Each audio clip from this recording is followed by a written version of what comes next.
Most of us, though, use mirrors for personal grooming every day. However, not many of us know how we are able to see a likeness of ourselves in mirrors. The images that you see on a polished surface can be explained with the phenomenon of the reflection of light. Light from your body and other objects reflects from shiny surfaces, like mirrors, to form an image of those objects on your eye lens. At the end of this lesson, you will be able to define reflection as a property of light, define terms related to reflection, incident ray, reflected ray and normal, state the laws of reflection, define images, identify the characteristics of images formed by a plane mirror, convex mirror and concave mirror. Apply the mirror formula and sign convention to find out the relationship between distance of object and image from a mirror. When a ball is thrown at any surface, it bounces back. Similarly, when light rays are incident on a surface, they bounce back. The bouncing back of light rays thus is known as the reflection of light. Based on the nature of the reflecting surface, there are two types of reflections: regular reflection and irregular reflection. Regular reflection is caused by a smooth surface where all the light incident on the surface is reflected in a definite direction. Regular reflection is caused by plane mirrors, still water and other smooth surfaces. Irregular reflection, also known as diffused reflection, is caused by irregular surface of the objects. The irregularity in the surface makes the incident light bounce back in different directions. Wood, wall, and other such irregular surfaces cause irregular reflection. Let us examine the phenomenon of reflection and the terms related with it. An incident ray is a ray of light incident on an object or a reflecting surface. A reflected ray is a ray of light that bounces back from a reflecting surface. The point of incidence is the point of an object or a reflecting surface at which a light ray is incident. Normal is an imaginary line drawn at the point of incidence, perpendicular to the reflecting surface. The angle of incidence is the angle between the incident ray and the normal, and is denoted by I. The angle of reflection is the angle between the normal and the reflected ray, and is denoted by R. Let us examine the properties of reflected rays by conducting an experiment. To begin, you need to fix a sheet of white paper on a drawing board. Draw a line MM' on it and mark a point O at the center of the line. Draw a normal ON on MM'. Next, draw IO, the incident ray, in such a way that angle IOM is less than 90 degrees. Place a strip of plane mirror vertically on MM'. Then fix two pins P and Q on the incident ray IO. P' and Q', which are the images of P and Q respectively, are observed from the other side of the normal. Two pins P1 and Q1 are fixed such that these two pins and P' and Q' are collinear. Remove the pins and draw a line OR passing through P1 and Q1 to represent the reflected ray. Now, if you measure the angle of incidence ION and the angle of reflection NOR, you will find that angle I is equal to angle R, and P, Q, P1, Q1, N, and O lie in the same plane. In other words, the experiment shows that the angle of incidence I equals the angle of reflection R.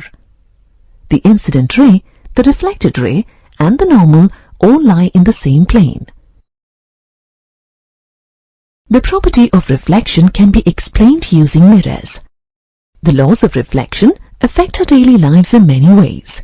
In fact, we verify these laws every time we look into a mirror. which is a surface capable of reflecting sufficient undiffused light to form a likeness of an object placed in front of it. The likeness showed by a mirror is called an image. There are two types of images. Real images are the images that can be caught on screen. For example, the images projected on a screen or images taken using a camera are real images. Virtual images are the images that cannot be caught on a screen. Images formed in a plane mirror are virtual, as they disappear when the object is removed. Mirrors can be broadly classified into plane mirrors, which have flat surfaces, and spherical mirrors, which have curved surfaces. In this lesson, we will look at reflection in plane mirrors.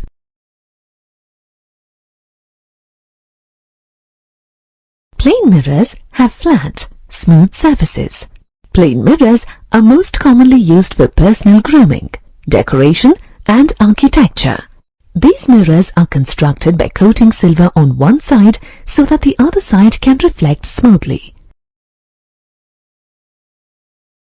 To see how an image is formed in a plane mirror, let us do an experiment. Consider an object in the shape of the letter P. From a point X on the object, consider a light ray incident on the mirror at point A. According to the law of reflection, the angle of incidence is always equal to the angle of reflection.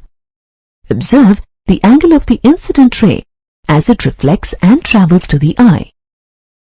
From the same point X on the object, another light ray is incident on the mirror at point B, and the reflected ray travels to the eye. The two reflected rays from A and B are divergent. When extended beyond the mirror, these rays meet at X dash. Thus, the image of the point X on the object is formed at X dash. Consider one more point Y on the object. A light ray from Y on the object is incident on the mirror at C, and the reflected ray travels to the eye. Similarly, another ray from Y on the object is incident on the mirror at D, and is reflected to travel to the eye. Like the two rays from A and B, the two reflected rays from C and D are divergent, and when extended beyond the mirror, meet at Y dash. Thus, Y dash is the image of point Y on the object. Similarly, rays from all points on the object are incident on the mirror. All these divergent rays are extended beyond the mirror to form the complete image of the object. You will also notice that the image formed in this case is erect, laterally inverted, of the same size as that of the object, and the distance of the image from the mirror is equal to the distance of the object from the mirror. These are standard characteristics of images of objects formed in plane mirrors. How will you verify whether the distance of the object from the mirror actually equals the distance of the image from the mirror? Consider two rays from a point object O placed in front of a plane mirror. The ray of light, which incidents normally at point A, is reflected back along the same path. However, the second ray, which incidents at point B, is reflected along BC. This ray obeys the law of reflection such that N is the normal as shown. The reflected rays AO and BC, being divergent when extended beyond the mirror, meet at O dash to form the image. In triangles OAB and O dash AB, angles OAB and O dash AB are equal to 90 degrees. Also, based on the law of reflection, angle I is equal to angle R. Angles on alternate sides of the transversal on two parallel lines are called alternate angles and are always equal. Here, angle I and BOA are alternate angles. Therefore, angle I equals angle BOA. Angles in similar locations with respect to a transversal on two parallel lines are called corresponding angles and are always equal. Here, angle MBC and angle BO-A are corresponding angles. Therefore, angle R is equal to angle BO-A. Therefore, angle BOA is equal to angle BO-A. Using the angle, and side property of equal triangles, we can say that triangles OAB and O-AB are equal. Equal triangles have equal sides. Therefore, OA is equal to AO', which means that the distance of the image from the mirror is equal to the distance of the object from the mirror. Let us switch to another aspect of images in mirrors, the relationship between the mirror and the image size. You may have noticed that not all mirrors enable you to see your full image. You typically need a tall mirror to view your full image when getting ready to go somewhere. This is why most bedrooms sport tall mirrors called full-length mirrors. Clearly, image formation is affected by the size of the mirror. A simple experiment can help you determine how tall a mirror you require to view your full image. Consider a person of height HF standing in front of a mirror on the wall, where H represents the highest point on his head, F the lowest point on his pate, and the eye E at eye level. The person will be able to see his full image if he can see points A and B. The mirror requires a height where the incident rays HM and FM after reflection reach the eye of the person. These will form an image H', F' when produced backwards. In triangle HEH', AM is parallel to HE, and A is the midpoint of HH'. Therefore, M is the midpoint of H'E. Similarly, in triangle FEF', NB is parallel to FE, and B is the midpoint of FF'. Therefore, N is the midpoint of F'E.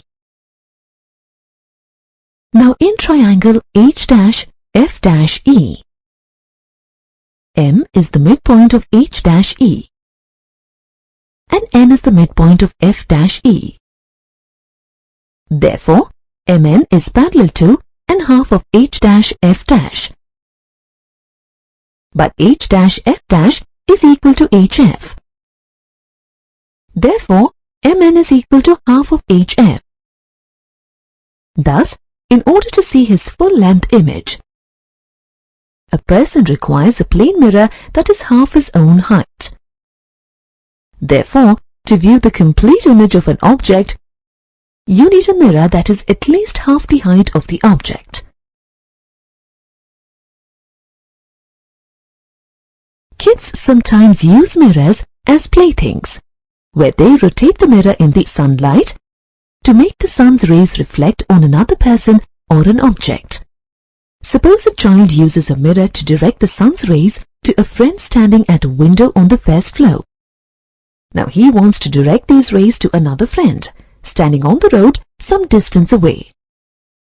If the lines joining the boy to the two friends make an angle of 120 degrees, by what angle should the child rotate the mirror? To solve this problem, let us see what happens to a reflected ray when a mirror is rotated through an angle.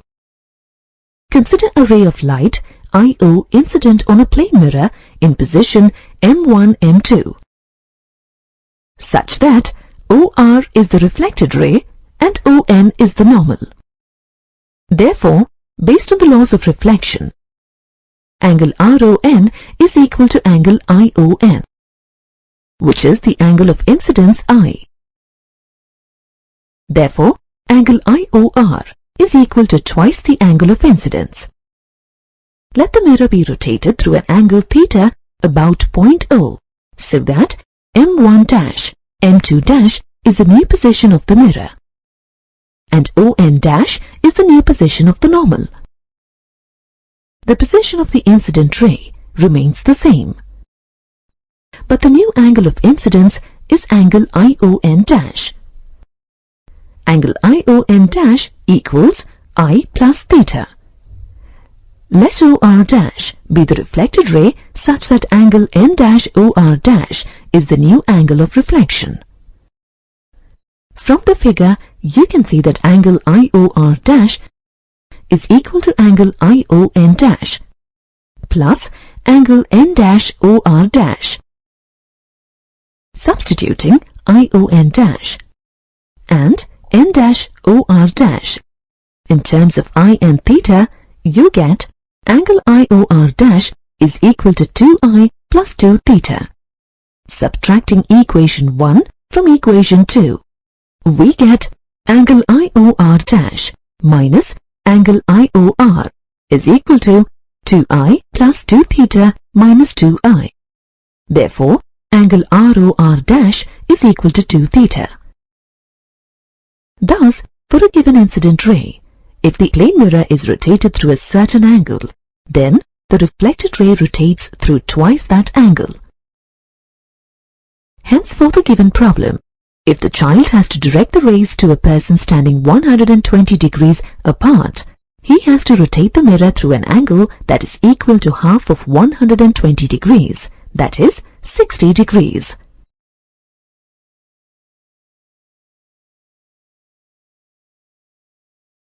Have you ever wondered about how images are formed in a kaleidoscope? A kaleidoscope uses 3 mirrors placed at an angle to produce multiple images. When mirrors are placed at an angle, the reflected ray from the first mirror is incident on the second mirror. The second mirror in turn reflects it back to mirror 3. Thus, multiple images of the object are formed. The number of images seen in such an arrangement can be calculated using the formula N is equal to 360 divided by theta minus 1. Based on this formula, if the angle between the mirrors, theta, is 90 degrees, then the number of images formed is 3. Experimenting further, if 2 parallel mirrors are placed with their reflecting surfaces facing each other, the mirrors form an infinite number of images between them. This is because the angle between the mirrors placed in this manner is 0. Mirrors can be placed at angles to change the direction of light received by the eye. For example, 2 mirrors placed at specific angles are used to make optical instruments like periscope. Periscope is used in land and sea warfare, submarine navigation, and elsewhere to enable observers to view their surroundings while remaining under cover, behind armor or submerged. A reflecting periscope consists of 2 mirrors to change the direction of light coming from the scene observed. The first mirror deflects the light down through a vertical tube. At the bottom of the tube, another mirror is placed at an angle to reflect the light towards the observer's eye.